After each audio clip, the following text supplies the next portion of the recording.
Welcome to Leaving Academia, Becoming a Freelance Editor, the podcast. I'm your host, Paulina Cossette. Today's episode will be particularly helpful for anyone interested in working with clients in Europe. I talk with Marieke Krijnen, a political science PhD and academic copy editor who's lived all over the world but is now located in Poland. Marieke shares how she decided to leave academia at the end of a postdoc and how her connections with scholars around Europe continue to bring her a steady stream of editing projects 7 years after she started her business. We discuss different marketing strategies, from social media to cold emails, and how truly freeing it is to be your own boss, especially if you have children. If you enjoy this episode, please leave a review and share it with a friend. And if you're curious about becoming an editor, you can find out more by going to acadiaediting.com/become an editor. Here's my interview with Marieke. Welcome to Leaving Academia, Becoming a Freelance Editor, the podcast. I'm your host, Paulina Cossette. In 2019, I was a political science professor who was fed up with the stress and hostility of academia, not to mention the low pay. I left my tenure-track job and went from barely surviving to thriving as a freelance academic editor. Today, I own Acadia Editing Services, an editing and coaching business that brings in 6 figures a year. In this podcast, I'll discuss the challenges of academia, what academic editing involves, and what life as a freelancer looks like. If you're willing to jump outside your comfort zone, it is possible to find joy, true flexibility, and a profitable and rewarding career as an academic editor. Thanks for listening. Well, hi, Marieke. Welcome to the podcast. Hi, thank you for having me. It's so great to see you. So tell us, first, you're in Poland, right? That's right. And tell us a little bit about your academic background and how you got into copy editing and how you ended up in Poland. That is a great question. I wonder myself how this happened. So essentially, I did my master's in Lebanon, and it was in Middle East Studies and Arabic, which is what, you would say everybody who moves there to study would logically choose, not necessarily, of course. But I actually wrote my thesis more about the urban development of the city because there was a lot of investment in real estate at the time. So I found that very interesting. And I worked there for a while in a research agency.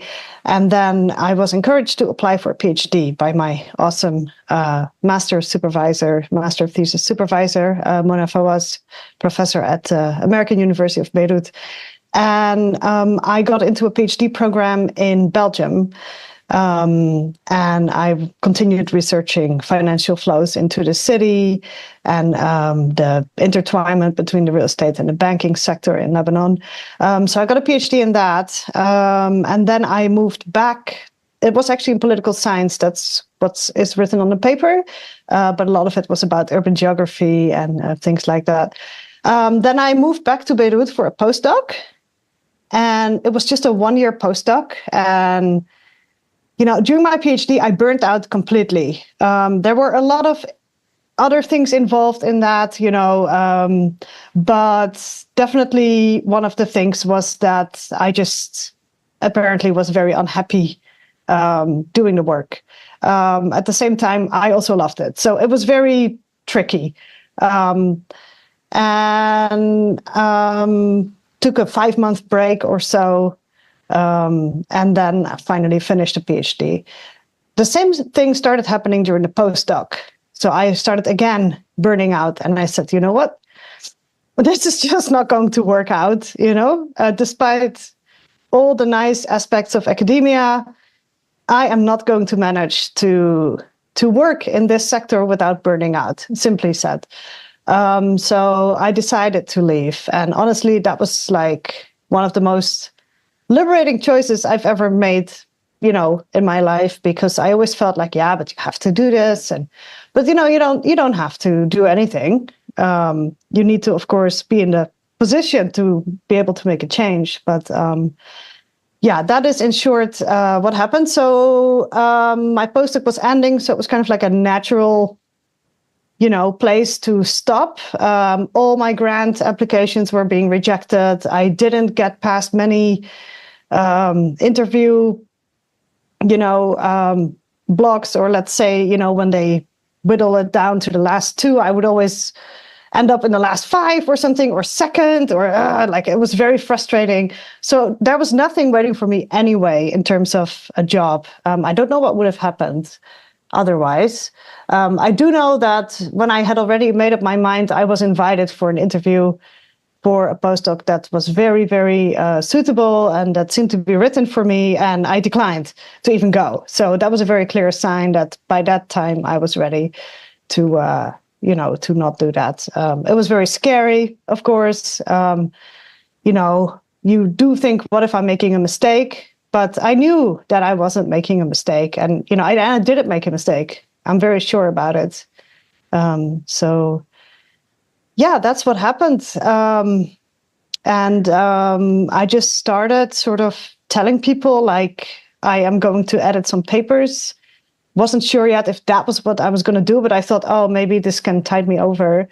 And then discovered that actually, oh, you can actually do this for a living. This is great. I can just start my own business and I don't have to worry about finding a job because I can just create my own work. So yeah, I think there's a lot of overlap in your story and my story, and that, like, we kept trying to make it work. We moved around a lot. We did all the things we were supposed to do, but we were still overworked and burnout and unhappy. And I found it very difficult too, to, like, you're told you're supposed to follow this path, from grad school to postdoc to tenure track, whatever the jobs are.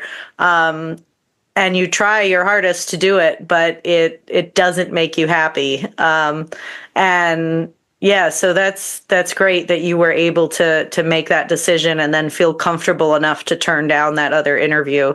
So how did you first learn about copy editing? I think it must have been when my master's thesis advisor sent me back my draft with track changes in it. And I was like, this is handy. So, I was thinking about it, like, when did I first learn? But that's really when I first learned about the process of being edited. And of course, then during the PhD, when you start publishing stuff or you start co-authoring things with people, you learn how to work with track changes. You learn how to critically read a text and how to try to improve what you wrote, basically. Lots of self-editing going on. Copy editing as a profession, I was aware of, but I wasn't really quite aware of the extent to which it is a profession, because it's a very invisible job. We are quite invisible if we do it well. So I learned about that actually when I was setting up shop, and I lived in Canada briefly. It's a whole other story. And I got into contact with people there. And one of them pointed me, Janet McMillan, she pointed me to the CIEP. And I also became a member of Editors Canada at the time. And so there were so many people, and I say, oh man, there's a whole world out here. And there's people who are also former academics and who also edit now. And so I'm not like some weirdo. It's actually, I started to, this is back in 2017, started to really discover like what was out there and how much there was that I didn't know yet. So that's when I truly found out the extent to which copy editing is a profession. Yeah. Yeah, I think you make a great point that we are pretty invisible, and at least if we're doing it right, we should be, right? Because we always try to retain the author's voice, and we're there to sort of clean things up, but to not really leave a mark. And I was the same way. I didn't realize that copy editing was a job that you could have until I wrote my book and worked with the copy editor who worked for the publisher, who was a freelancer there, and yeah, it is, I can't imagine what it must have been like, 20 years ago to try to get into this business, because nowadays we have so many more resources like the Facebook groups and the different professional associations and all of that is so helpful to be able to connect with other editors. And even just, I think that's where we connected, was in the Academic Editors Facebook group. I put up a post about the podcast and you responded. So yeah, it is very easy. I think if you're willing to put yourself out there, it's easy to find other people with similar backgrounds on Facebook and on LinkedIn, and to connect. And I've found everybody to be very friendly and helpful and wanting to support each other. I think especially academics who have left academia and are now doing this. So I'm curious to know, since you're in Europe, what is the landscape for editing like there? Do you primarily work with European scholars or people all over the world, or what does your client base look like? Right. Yeah, I work mostly with European scholars, I would say, for whom English is a second language, as it is for me, by the way. So I can usually see where they're coming from. And I have clients in other places. I work with North American clients as well. I also work for Ideas on Fire, the editing agency. They're really awesome, by the way. And sometimes I have clients in China. But yeah, the vast majority of my clients actually, they're in Germany, the Netherlands, Belgium, Switzerland, Italy, mostly EU countries, the UK, sometimes also some clients. So that's the landscape. And there's a lot of PhD researchers, there's a lot of postdocs and professors, also people from Norway and Denmark. Yeah, it's all over the place, but mostly European. Yeah. I don't actually work for Poles. My rates are a little bit high because there's a big price difference between Central Eastern European countries and Western European countries and Northern. So generally, I think I'm kind of priced out, but I think it's also because, or they are priced out. It's also because my networks existed in Belgium. So a lot of clients that I first got were at Belgian universities, not necessarily Belgians, but they were at Belgian universities. People tell each other about editors. They always ask each other, do you know an editor? So basically it was all word of mouth. And so it spread to the Netherlands. And I think, that it's just kind of like how things happened. I was already in those circles. So those circles started telling each other, and it just hasn't really reached Poland yet, maybe, or I don't know. So generally, that's my client base. Yeah. And I get asked a lot by people whose first language is not English if that will be, a challenge for them. And I say to them that, my grandmother was from Argentina, and so her first language was not English, but she spoke better English than anybody else I've ever known. Her grammar was perfect, and she was always making sure that I was learning correct English too. So I always say, it's up to you and your level of comfort with the language when you're editing. And I wonder if you have any thoughts on that. Have you, maybe because you're working with other scholars and authors whose first language is not English, they're not as concerned about it? Or have you felt like that's, a negative, or has it been a challenge for you? Yeah, I usually think it's a negative, like I think how I would feel about it, but then people don't seem to be concerned about it. So I don't know. I think it is because, I've taken many courses and, I'm an advanced professional member of the CIEP, so you've been vetted and tested independently. Sort of your worth has been proven. Then again, I don't think a lot of clients actually know about advanced professional membership and all that stuff. They just trust their colleagues who say, "Oh, you should work with her." So I'm not entirely sure, but it's definitely it hasn't been a disadvantage as far as I know. Of course, I don't know who didn't decide to hire me. Who said, no, never mind.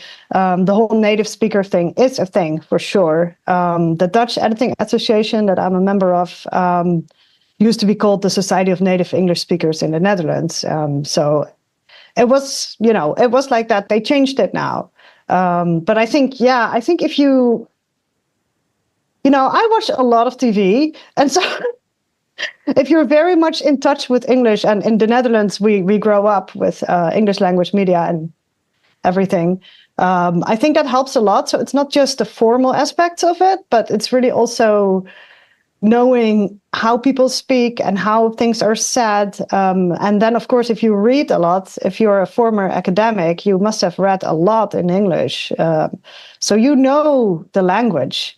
Like, I wouldn't know how to edit something academic in Dutch. And Dutch people don't know how to write academic papers in Dutch. Like, we don't do that. Like, we haven't been doing that in ages. I wrote my bachelor's thesis in English. I wrote my master's thesis in English, so most courses are in English these days. So yeah, it depends a little bit on your background, I guess. I'm married to an American, so whenever I am really unsure about something, I can always be like, hey, so would you say this? But then, of course, if I ask other editors, the opinions are going to be varied. So that's true. Yeah, it's kind of hard to have a definitive answer for anything. But yeah, I feel confident that it's okay. And I haven't noticed any. Yeah, I don't think it has impacted me negatively, but I can't be sure, of course. But if that's your situation, I would say don't let that hold you back. Like, really, that's not a good reason. So yeah, I think you make a good point that the combination of the, being able to say, I am a member of these associations, and really the testimonials, which I think is true for any editor, no matter where they're from or what languages they speak, right? Any one of us as a consumer, when we go out to pay for a product or service, we want to read reviews or testimonials and make sure that other people have vetted this product, right, or this service. And so, yeah, I always tell one of my biggest suggestions is to post testimonials on your website, to ask clients for them. And if you can take screenshots of them, like if somebody rates you on LinkedIn or Facebook or something, screenshot that review and put it on your website as social proof. So I think that's a great point, that you shouldn't let it hold you back. And once you get some positive reviews, to share them, to show potential clients that other people trust you, and so they can too. Yeah. So it sounds like you're mainly working with private clients directly. Are there also editing agencies or book publishers in Europe that hire freelancers? Ooh, well, publishers, definitely. I'm on the list of Brill publishers, for example. They have so many divisions. They're also based in Boston, but they're also in Leiden in the Netherlands. So I haven't actually worked for them yet because, they had a very short turnaround time last time they asked. So that's all quite recent. So I know they exist. Agencies, yeah, badly paid work for sure. I think, there are several, but I never actually really got into that. I do, let's see. Yeah, I do work for some offices in Dutch universities. They sent me to edit grant applications for different professors. So they just say, "Oh, do you have space for this ERC proposal?" Yes, okay. Can you write to this professor and set it up with her? And then I invoice the grant office directly. So they're trying to support their researchers and trying to make them win grants and all that. So they pay for professional editing support. So I do that. So that's some kind of in between situation, I guess. But I work directly with the client at the end. It's just that they sent me there and I invoice them.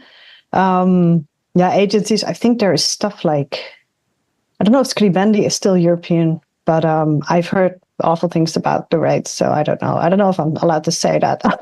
You can say whatever you want. They're actually in Canada. I started out working for Scribendi, and I have heard a variety of opinions. I liked them because I think when I left a few years ago, they were paying 1.5 or 2 cents a word at the most, depending on the turnaround time, which I think is fairly standard for most editing agencies, unless you're maybe like Ideas on Fire or, Kara Jordan has her agency. Yeah, exactly. Those are probably, I think those are more elite level agencies. But yeah, no, Scribendia I liked because they start you off with a mandatory training, but they pay you to take it. And so as a new copy editor, that was really helpful for me because it taught me, you gave me an introduction, but I was getting paid to do it instead of having to pay for an editing certificate or something. I think my biggest challenge with them was that you log on to this board where you're supposed to be able to choose from projects. And in the last year or so that I worked for them, there was never anything available. You'd sit there just refreshing the page over and over and over again, and you might get something pop up, but by the time you click on it, somebody else has already taken it. So I heard about that.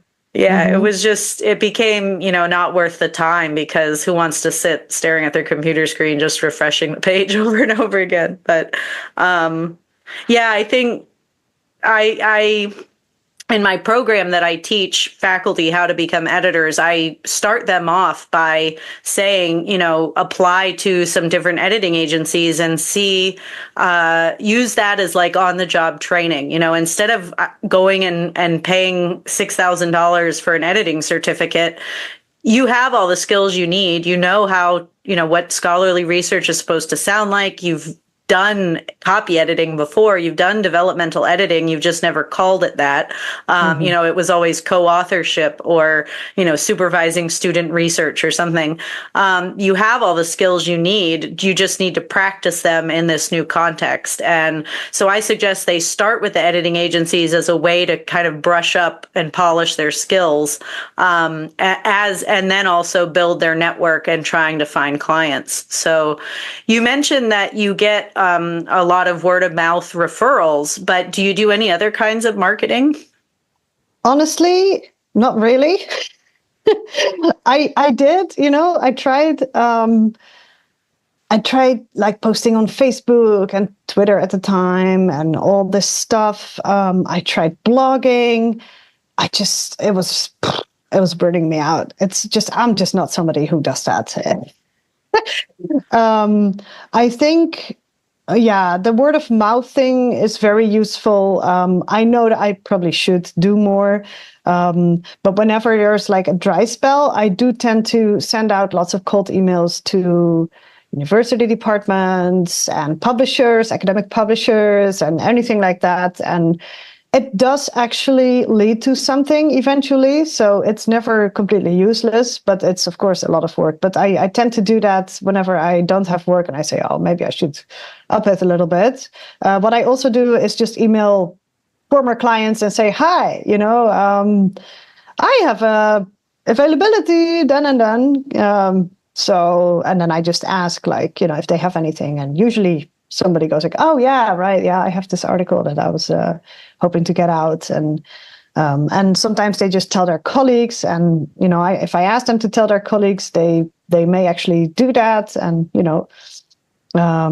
so that's basically it. I actually don't really do any other direct marketing. I'm, of course, like active in editor circles.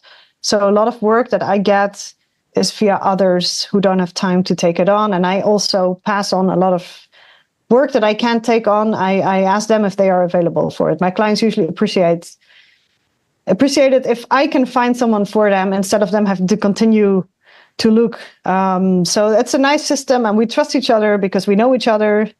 I wouldn't just send my work to somebody who I don't know. And they work directly with the client. Like, I'm not subcontracting anything. I don't do that. So yeah, there's definitely the referrals from others started to become a larger source of income this past year, which I really appreciate. And I try to, do the same thing for them. But I don't really market in the classical sense of the word now. Yeah, no, I completely agree with you about social media. It's exhausting trying to come up with ideas of what to post and, advice on writing and publishing. It just takes up so much time and so much energy. And I think I had the most success with cold emailing as well. I would just start out with a handful of departments and send the emails, and maybe you don't hear from anybody at first, but you get a reply to your email 4 or 5 months later, and you see like, oh, I thought everybody was just deleting the email, but here they are, they've saved it and they just didn't have a project right then. And so now they're thinking of me, as they finish a paper or whatever. And I also agree about getting in touch with previous clients, because I've had clients who have a paper sitting on their desk waiting to finish it, and they just haven't had the time or the mental bandwidth to go and put in that effort. And they say, oh, I've got to do a few more things. And I say, well, I've got availability. Why don't you let me take a look at it? And then you can put the finishing touches, over the winter break or something. And they send it, and they're happy to get that help, And I think a lot of people feel like their paper has to be really finished before they send it to the editor. And I tell them, no, that's my job to look at messy papers, like the messier, the better, the more I can help you. So yeah, I agree that email pays off a lot better than social media. I think LinkedIn is pretty effective, but yeah, Instagram and Facebook. And I very briefly tried TikTok, and I don't even understand TikTok. So I gave up on that. Yeah, and it's also, I don't think academics look for editors over there in these places. Like sometimes what I would do was search on social media, search on Twitter, for example, with like something like looking for copy editor, looking for academic copy editor, looking for academic proofreader. Like I would search to see if anybody posted about it, if they were looking, and then I would leave my name there. And actually, it did get me a client. So you can do that kind of stuff as well. Like you don't actually have to post, but you can see if somebody's looking for you. But yeah, I don't think academics go to Twitter to find like a copy editor. Like normally, I think they would just ask a colleague. But of course, yeah, they have to know you exist. So that's why the cold emailing can be effective. I think. Yeah, strangely, I have gotten quite a few inquiries from Reddit. And so I've posted in, in like, people will ask questions on Reddit, like, how do I choose a copy editor? And I have a blog post I wrote a while ago about something like red flags of choosing a copy editor. And, if this person doesn't have a website, or they just want to contact you, by text message, or, you see these people posting things like, here, DM me, and that's it. There's no website or anything. And so I'll reply to some Reddit posts with, my blog post. And the great thing is that it's not just that initial poster who sees it. It's everybody else who I think is Googling how to find an academic copy editor. That, Reddit is so great because it's an open forum. And so those posts all show up in the Google search results. And I do see, I have a contact form on my website, and I ask people, where did you hear about me? And I do get quite a few from Reddit, but I don't like Reddit for other reasons. Some people are not very nice on there, so I try to stay away from it too much. But so, tell me about your business today. You do primarily copy editing, is that right? Do you also do developmental editing or any kind of coaching or anything?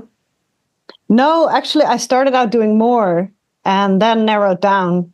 So when I was just starting out, I was doing everything: developmental editing and, structural editing, which is kind of like the same thing. There are different definitions. Reorganizing people's books. I was doing everything. And I found it absolutely exhausting to do developmental editing. So I was like, why do I do this? I feel like I am writing the book for the person, which of course is not the case, right? It's all their ideas, but I have to really get into their head and understand precisely what the argument is that they're trying to make. And then, tell them how to restructure things. And I find it absolutely exhausting. So I said, you know what? I'm going to drop this service because, I can, because I'm the boss, right? So I just dropped it after a few years. It was nice in the beginning because, of course, you don't know yet, like, if you're going to get enough work. So you take on everything and anything. I don't do that anymore. I also don't proofread, like in the sense of real proofreading on PDFs. Like, sorry, no, I don't do that. But I used to, I used to do that. So kind of like went from having many services to like, oh God, no, I just want to do this, and it works a lot better, to be honest. I love that Yeah. so much because it is really the antithesis of academia, right? When you're in academia, you have to do all these different things that you're voluntold to serve on all these committees and, write all these reports and supervise all these students and you just, you hate it. You got into it to teach or do research or whatever you like, and you have to do all these other things and you're miserable. But then, yeah, I had the same experience with my business. I started out, I tried a bunch of different stuff. I realized that I prefer copy editing, and I really don't. I'll do developmental edits, especially if it's for clients that I already work with. But I really prefer the copy editing, and it's so great to, like you said, I'm the boss, and if I don't want to do it, I don't have to do it. Mm-hmm. Yeah, exactly. And it's like every once in a while, I still get inquiries about it, and somebody was trying to convince me, like, but you really are the right person to do this for me. Like, we have the same background. I'm like, yeah, but I don't want to do it. I didn't say it in that way, but I just said, I don't offer this service. I just don't offer it. So, and I did let myself get talked into it sometimes. And then I would always regret it, like always. So it was just very clear. It's like, no, yeah. I just don't enjoy this. So like, it's maybe if people think that I'm a good match, that's nice, but like, I don't want to do it. So I'm not going to do it. Yeah. I love that. It's so freeing to be able to say, what, I could do this, but that's not how I want to spend my time. So I'm not going to. And what a relief that, weight off your shoulders to be able to have that kind of freedom. Yeah, it's great. So, what if there's somebody out there who is listening to this, who's maybe they're still in academia and they're unhappy and they're thinking about leaving, or maybe they're curious about copy editing, do you have any pieces of advice that you would give to them to help them make that decision, or how could they get started? What based on your experience, what do you think? Yes. So I would start by thinking about the publishing process that, you go through as an academic, and, what do you enjoy about it? Like it's something you need to start in general by thinking about what you actually enjoy. Generally, what do you enjoy about your job? If it's absolutely nothing, that's fine. Then you're probably just burnt out, but like eventually you'll probably maybe come up with something. And yeah, if there's something about the publishing process that you really enjoyed, and I think that's one of the things that you could look into. Otherwise, I would advise taking an introductory course. I know that that's a bit of an investment, but I know Ideas on Fire has a course. I know the EFA, the Editorial Freelancers Association, has an academic editing course. There are tons of general copy editing courses that you can take that are not necessarily about academic copy editing. I know that ACES, the American Copy Editor Society, they have some very affordable courses online that you can take. So maybe, take one of those and see if it's something that you enjoy doing. You can read, there's Copy Editor's Handbook. There's, of course, the Chicago Manual of Style, but that's not like something like a book that you actually kind of like read cover to cover. I mean, some people do that, but it's kind of, it's a bit intense. But you can read sections of it. And there are so many things. If you can afford it, I really recommend joining an editing association. Because that's really what helped me a lot, because there are so many people there who are in the same boat as you, who know what it's like to switch jobs, to become an editor when you had a different career. There's forums, there's communities, there's meetups, also digital meetups. So if you can afford it, I would really recommend joining one of the editing associations. The CIP also has, that's the Chartered Institute of Editing and Proofreading in the UK. They also have fact sheets available that you can buy per sheet. So if you don't want to get into everything, you can also, if you're not a member, you can buy some resources and read about starting a business and all that stuff. So yeah, I would just explore and see if it's something that you enjoy, and read up on it. Yeah. And those are all things that, everything that you're recommending are things that people can do while they're still teaching, right? That don't take a lot of time. You can join the Academic Editors Facebook group and read some of the posts, or even post in it yourself asking, hey, I'm thinking about doing this. What does everybody recommend? Or just looking at the websites for the different associations, or like you said, I think some of those courses are just like $200 or $300 or something. They're little mini courses on copy editing. You could take one and get some practice and see if you like it. Or even if you're ambitious, apply to an agency and just try editing a couple of articles, or connect with some grad students or other faculty in your department and offer to edit some of their articles and see how you like it. So I think those are some great suggestions for people to figure out if this is right for them. I also think, like you said, figuring out what you like about your academic job. Maybe it's writing and editing, or coaching people on how to publish a book, or whatever the case may be. But also thinking about what kind of lifestyle you want, because sitting at a computer for 8 hours a day is not always feasible for everyone. Or we were talking earlier about having children. It's the flexibility of being your own boss is fantastic, because you can work whenever you want. But also, if your kids are at home, it can be very difficult to edit while you've got a 3-year-old running around or something. No, I don't even try. Yeah. I don't even try.